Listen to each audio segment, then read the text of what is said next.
Hadis yang pertama inilah tingkatan yang pertama. Hadis pertama berjudul keutamaan La ilaha illallah. Hadis yang pertama berjudul keutamaan La ilaha illallah. Baik. Bunyi hadis ya, saya bacakan. An Mu'adz bin Jabal radhiyallahu anhu anna Rasulullah sallallahu alaihi wasallam qala, diriwayatkan dari Mu'adz ibn Jabal, mudah-mudahan Allah meridainya, anna Rasulullah sallallahu alaihi wasallam qala, bahwasanya Rasulullah sallallahu alaihi wasallam bersabda, man syahida an la ilaha illallah mukhlishan min qalbihi dakhalal jannah. Barang siapa yang bersaksi bahwasanya tidak ada ilah yang berhak disembah kecuali Allah, mukhlishan min qalbihi, dengan ikhlas dari hatinya, dakhalal jannah, maka dia akan masuk surga. Maka dia akan masuk surga. Rawahu Ahmad, dikeluarkan oleh Imam Ahmad, wa Ibnu Hibban, dan Ibnu Hibban fi sahihihi, di dalam sahihnya. Ayyuhal ikhwan rahimani wa rahimakumullah, hadis ini secara ringkas diriwayatkan oleh Imam Ahmad nomor 22.060 dalam musnadnya. Tentunya kalau disebutkan nama Imam Ahmad tanpa disebutkan buku, maka maksudnya adalah buku Musnad Imam Ahmad. Kemudian di sini diriwayatkan juga oleh Ibnu Hibban di dalam sahihnya, ya, nomor 200. Dan perlu kita ketahui bahwasanya penomoran Ibnu Hibban, Sahih Ibnu Hibban ini adalah penomoran dengan urutan yang diurutkan oleh Ibnu Balaban. Ibnu Balaban. Adapun Ibnu Hibban ya mengacaknya, ya, atau susunannya tidak teratur, kemudian disusun ulang oleh Ibnu Balaban, ya, sehingga yang kita dapatkan sekarang Sahih Ibnu Hibban adalah dengan susunan dari Ibnu Balaban. Ayyuhal ikhwan rahimani wa rahimakumullah, kita lihat hadis ini. Ayyuhal ikhwan, man syahida, barang siapa yang bersaksi, barang siapa yang bersaksi alla ilaha illallah, bahwasanya tidak ada ilah yang berhak disembah kecuali Allah, mukhlishan min qalbihi, dengan ikhlas dari hatinya, dakhalal jannah, maka dia akan masuk surga. Nah, di sini ayyuhal ikhwan banyak diterjemahkan di dalam bahasa Indonesia man syahida, barang siapa bersaksi. Ya, nanti kita lihat makna sebenarnya dari kata itu. Ya, sebenarnya saya katakan tidak sepadan sebenarnya arti man syahida dengan bersaksi di dalam konteks hadis ini. Kenapa? Karena asyahadah di dalam makna hadis ini artinya adalah meyakini di dalam hati, mengucapkan dengan lisan, dan mengabarkannya kepada orang lain. Dan mengabarkannya kepada orang lain apa yang dia yakini tersebut. Jadi lebih condong atau lebih dekat arti dari syahida di sini adalah pernyataan. Man syahida, barang siapa yang menyatakan. Ya, barang siapa yang menyatakan, karena sebagian orang mengatakan bahwa man syahida bersaksi, maka dia lihat mana apa yang disaksikan, apa yang dilihat, gitu kan. Padahal sebenarnya bukan itu yang dimaksud barang siapa bersaksi. Maksudnya adalah barang siapa yang menyatakan dengan hatinya, dengan lisannya, kemudian dia beritahukan orang lain, dilihatkan kepada orang lain, diberitahukan kepada orang lain apa yang dinyatakan tersebut. Inilah arti dari syahadah. Inilah arti dari asy-syahadah, atau dalam bahasa yang umum kita pelajari adalah persaksian. Oleh karena itu, saudara-saudari sekalian, yang mudah-mudahan kita semua dirahmati oleh Allah Subhanahu wa taala. Nah, ada beberapa riwayat yang mirip dengan bunyi hadis ini. Contohnya apa yang diriwayatkan oleh Imam Al-Bukhari dari sahabat Abdullah bin Mas'ud Rasulullah sallallahu alaihi wasallam bersabda, "Man mata wa huwa yad'u min dunillahi niddan dakhalan nar." Barang siapa yang mati wa huwa yad'u, sedangkan dia menyeru sedangkan dia berdoa atau menyeru kepada selain Allah, niddan, sebagai saingan, dakhalan nar, maka dia akan masuk ke dalam neraka. Dan berkatalah Abdullah bin Mas'ud, ya, wa qultu, dalam Sahih Bukhari, wa qultu ana, dan saya pun berkata, man mata wa huwa la yad'u lillahi niddan dakhalal jannah. Barang siapa yang mati sedangkan dia tidak berdoa kepada selain Allah sebagai saingan, dakhalal jannah, maka dia akan masuk ke dalam surga.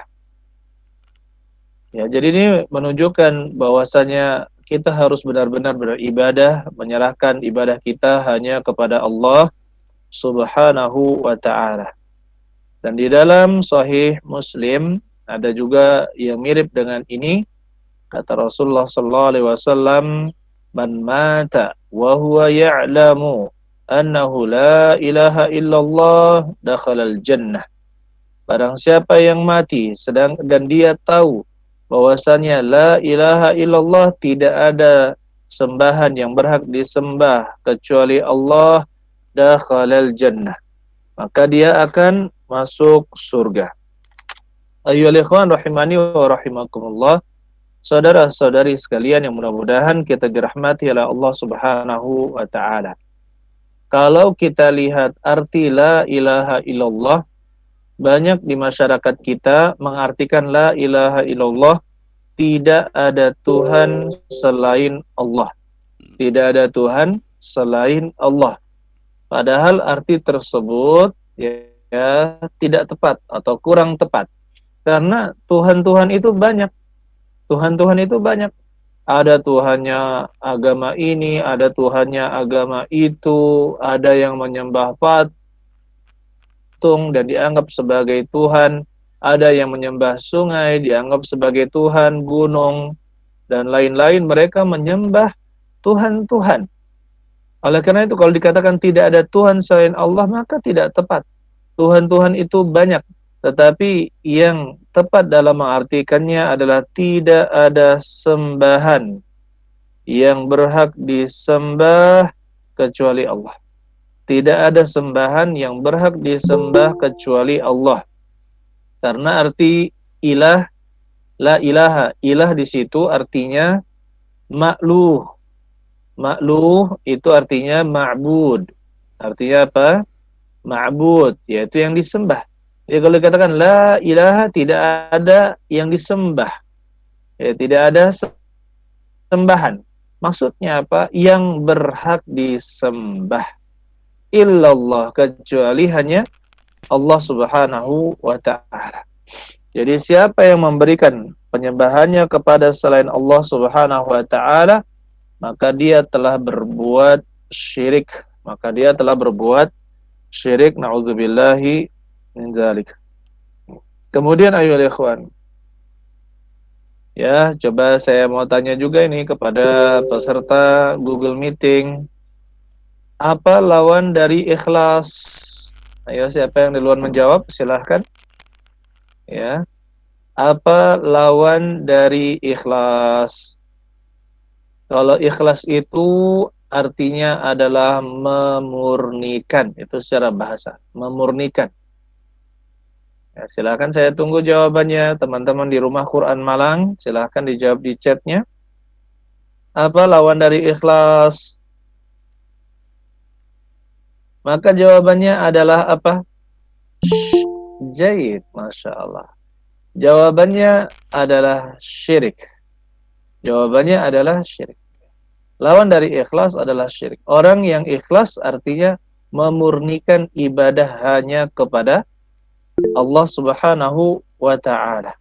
Memurnikan ibadah hanya kepada Allah Subhanahu wa ta'ala, sebagaimana Allah katakan di dalam surat Al-Bayyinah ayat yang kelima, wa ma umiru illa liya'budullaha mukhlishina lahuddin, dan tidaklah mereka diperintahkan kecuali agar mereka hanya menyembah kepada Allah mukhlisina lahuddin, dengan mengikhlaskan untuknya, memurnikan untuknya ad-din, yaitu agama. Jadi di sini peribadatan hanya diberikan kepada Allah Subhanahu wa taala.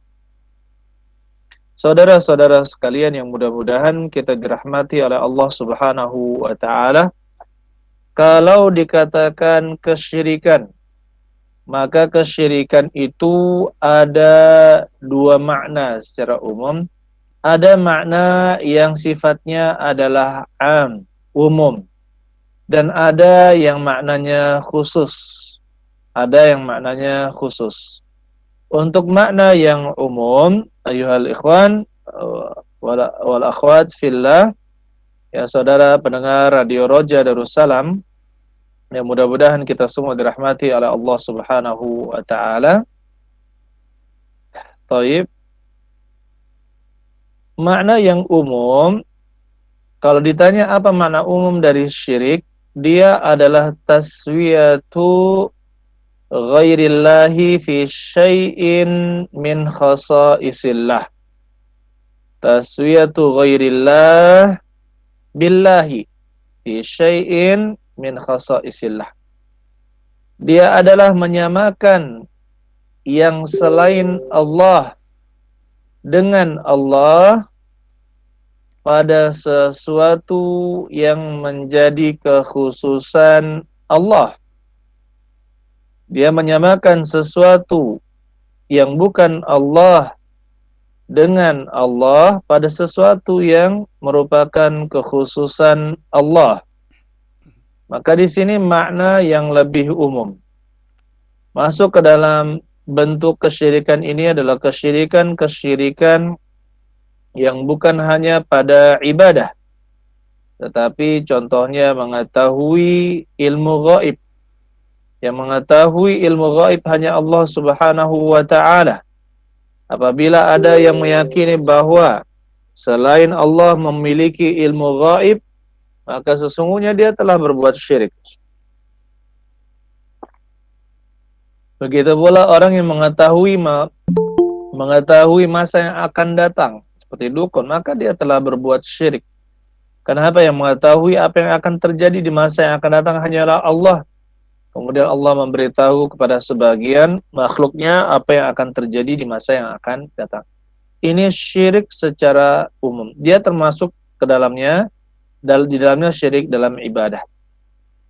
Kemudian kalau dikatakan makna syirik secara khusus, dia adalah ya ibadatu ghairillahi ma'a ibadatillah. Beribadah kepada selain Allah bersamaan dengan beribadah kepada Allah Subhanahu wa ta'ala. Maka ini namanya syirik di dalam ibadah. Dan kalau disebutkan secara begitu saja, maka kebanyakan syirik di dalam dalil-dalil maknanya adalah syirik dalam jenis yang khusus ini, yaitu dalam bentuk ibadah. Allah Subhanahu wa ta'ala mengatakan, ya, ayat yang sangat masyhur disebutkan oleh para penceramah, wa ma khalaqtul jinna wal insa illa liya'budun, dan tidaklah aku ciptakan jin dan manusia illa liya'budun, kecuali agar mereka beribadah kepadaku. Liya'budu nih, matinya itu dengan liya'budu nih, bukan liya'buduna ya. Liya'budu nih, karena dia berhenti dalam bahasa Arab bisa dibaca dengan liya'budun. Nah, di sini apa arti agar mereka beribadah kepadaku? Menurut ulama tafsir, ayo silahkan teman-teman di rumah Quran Malang, silahkan yang ingin menjawabnya. Apa arti liya'budun? Tidaklah saya ciptakan jin dan manusia kecuali hanya untuk beribadah kepadaku. Ya, Ibnu Abbas didukilkan, silahkan dijawab, saya beri kesempatan. Baik. Hitungan 5 ya. 1, 2, 3, 4, 5. Liya'budun, ya, untuk bertauhid. Jaid. Di dalam disebutkan di dalam seperti tafsir Al-Baghawi, kalau mau mudah mendapatkannya, Begitu pula dalam tafsir-tafsir yang bersanad. Maka kita dapatkan nukilan bahwasanya liya'budun kalau disebutkan dalam tauhid arti al-ibadah ya maksudnya adalah at-tauhid. At-tauhid yaitu untuk mengesahkan Allah Subhanahu wa taala di dalam ibadah.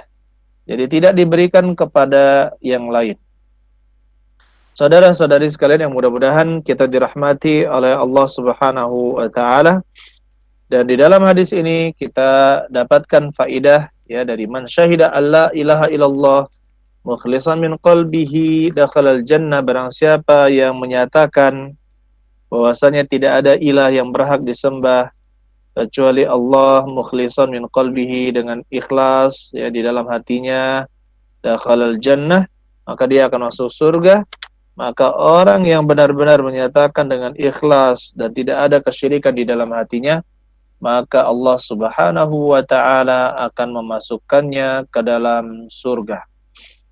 Saudara-saudari sekalian yang mudah-mudahan kita dirahmati oleh Allah Subhanahu wa taala. Saya ingin bertanya lagi kepada saudara pendengar ya, terutama di Rumah Quran di Malang. Kalian kita ini didengar juga oleh teman-teman kita, saudara-saudara kita di Radio Roja Darussalam ya. Pertanyaan berikutnya, perintah apakah yang terdapat kalau kita baca Al-Qur'an? Perintah apa yang pertama kali yang Allah Subhanahu wa taala sebutkan di dalam Al-Qur'an? Di dalam ayat bersurat apa dan ayat berapa? Begitu pula larangan Allah yang pertama itu larangan berupa apa dan pada surat apa dan ayat berapa? Ya, silakan. Baik. Baik, kita lihat ayolah ikhwan, dia terdapat di dalam surat Al-Baqarah ayat 21 yang benar-benar dalam bentuk perintah ya. Maka kita dapatkan perintah pertama di dalam surat Al-Baqarah ayat 21, ya ayyuhan nasu u'budu rabbakum alladzi khalaqakum walladzina min qablikum la'allakum tattaqun. Wahai manusia, u'budu rabbakum, sembahlah oleh kalian Rabb kalian, alladzi khalaqakum, yang telah menciptakan kalian, walladzina min qablikum, dan orang-orang sebelum kalian, la'allakum tattaqun, agar kalian bertakwa. Dan kita katakan kata u'budu, sembahlah, beribadahlah kalian, rabbakum, kepada Rabb kalian, maksudnya adalah tauhidkanlah Rabb kalian. Jadikanlah Rabb kalian itu yaitu Allah hanya satu-satunya yang kalian sembah. Inilah yang dipahami orang Arab ketika Nabi SAW menyebutkan u'budu rabbakum, maka sembahlah Rabb kalian saja, yaitu Allah, dan jangan menyembah kepada selain Allah.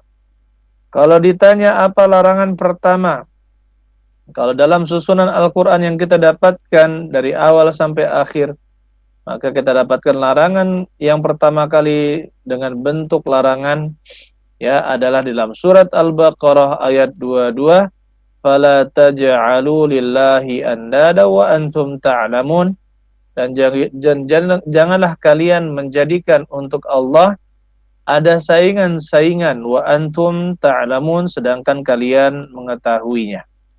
Oleh karena itu saudara-saudari sekalian yang mudah-mudahan kita dirahmati oleh Allah Subhanahu wa taala. Nah, di sini Mas Gusti menjawab dengan Iqra. Nah, Iqra itu ayat pertama kali yang turun ya.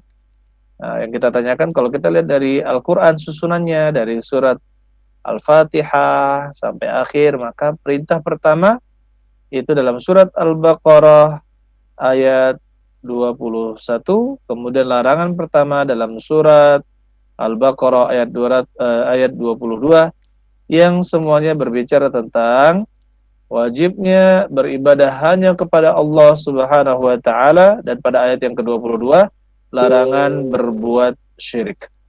Saudara-saudari sekalian yang mudah-mudahan kita dirahmati oleh Allah Subhanahu wa taala. Rasulullah Shallallahu alaihi wasallam sangat takut jika umatnya terjatuh ke dalam kesyirikan. Diriwayatkan dari Ma'qil bin Yasar, dia berkata, in talaqtu ma'a Abi Bakar As-Siddiq, saya pergi bersama Abu Bakar As-Siddiq radhiyallahu anhu ila Nabi sallallahu alaihi wasallam, menuju ke Nabi sallallahu alaihi wasallam. Faqal, dan beliau mengatakan, ya Abu Bakar, wahai Abu Bakar, la syirku fikum akhfa min dabibin namal. Kesyirikan di antara kalian itu lebih samar, lebih tersembunyi daripada semut yang kecil. Maka berkatalah Abu Bakar As-Siddiq, beliau menjawab sesuai keilmuan, ilmu yang beliau miliki. Wa halis syirku illa man ja'ala ma'allahi ilahan akhar. Bukankah yang dinamakan kesyirikan itu adalah menjadikan bersama Allah ada sembahan yang lain?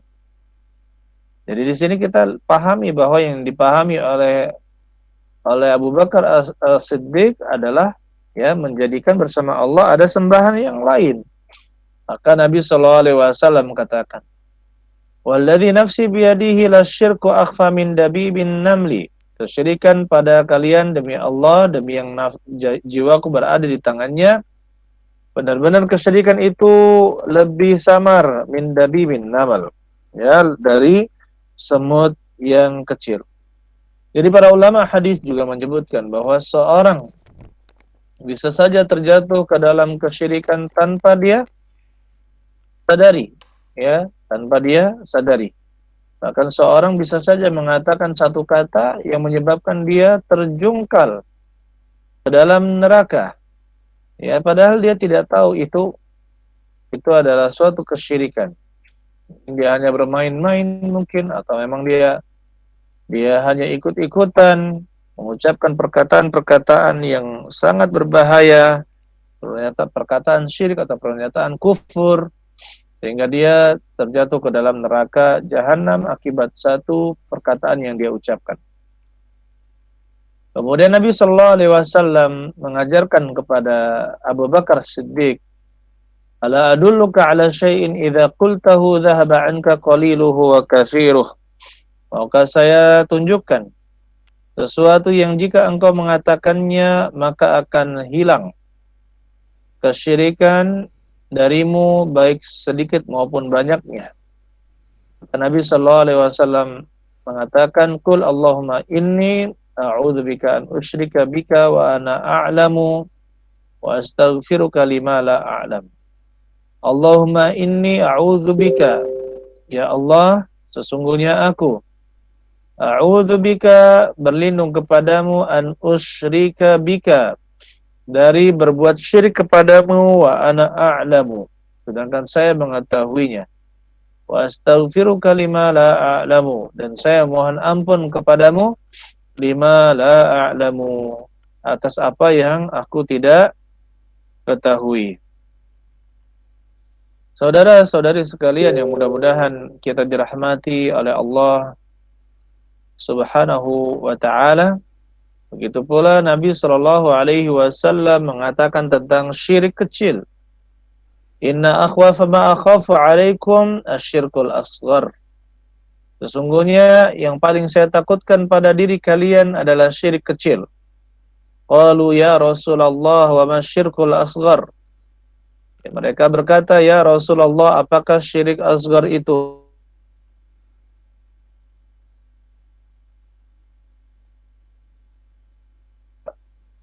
Ya, dan seterusnya dari hadis. Maka kita katakan, ayyuhal ikhwan, Allah Subhanahu wa ta'ala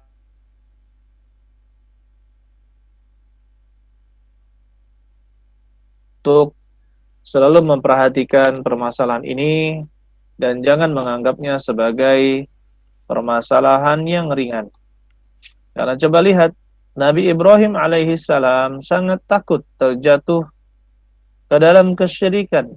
Dan kita katakan tadi, bisa saja seorang jatuh kesyirikan kepada kesyirikan tanpa dia ketahui. Kata Allah Subhanahu wa ta'ala di dalam surat Ibrahim ayat 35, wa idh qala Ibrahimu rabbi ij'al hadzal balada amina wajnubni wa baniya an na'budal asnam. Wa idh qala Ibrahim, dan ingatlah ketika Ibrahim berkata, Rabbi, wahai Rabbku, ij'al, jadikanlah hadzal balada aminan, jadikanlah negeri ini negeri yang aman. Wajnubni wa baniya an na'budal asnam, dan jauhkanlah aku dan anak keturunanku dari menyembah berhala-berhala. Coba kita lihat siapa? Ya, Nabi Ibrahim alaihissalam takut terjatuh ke dalam kesyirikan. Apakah kita pantas mengatakan, ya saya merasa aman, ya gampanglah syirik itu seperti ini, seperti ini. Tidak. Nabi Ibrahim alaihissalam sangat takut terjatuh ke dalam kesyirikan, sudah sepantasnya kita juga demikian. Saudara-saudari sekalian, dan materi masalah tauhid, masalah syirik jangan pernah kita lalaikan. Bahkan ketika Nabi SAW akan meninggal, yang mana kita ketahui bahwasanya pelajaran tauhid kepada mereka sudah sangat banyak, pengajaran tentang syirik juga sangat banyak mereka terima. Tetapi Nabi SAW sangat takut jika mereka berbuat syirik, ya, dengan menjadikan kuburan beliau sebagai tempat yang senantiasa dikunjungi. Maka kata Rasulullah SAW, la'anallahu al-yahuda wan nasara. Mudah-mudahan Allah melaknat orang-orang Yahudi dan Nasrani, ittakhadhu qubur anbiya'ihim masjidan. Mereka menjadikan kuburan-kuburan nabi-nabi mereka masajidah, sebagai masjid atau tempat sujud. Nauzubillahi min dzalika. Nabi sallallahu alaihi wasallam mengingatkan agar jangan sampai umatnya menyembah kuburan Nabi sallallahu alaihi wasallam. Ini pelajaran pada hadis yang pertama, ayyuhal ikhwan, alhamdulillah.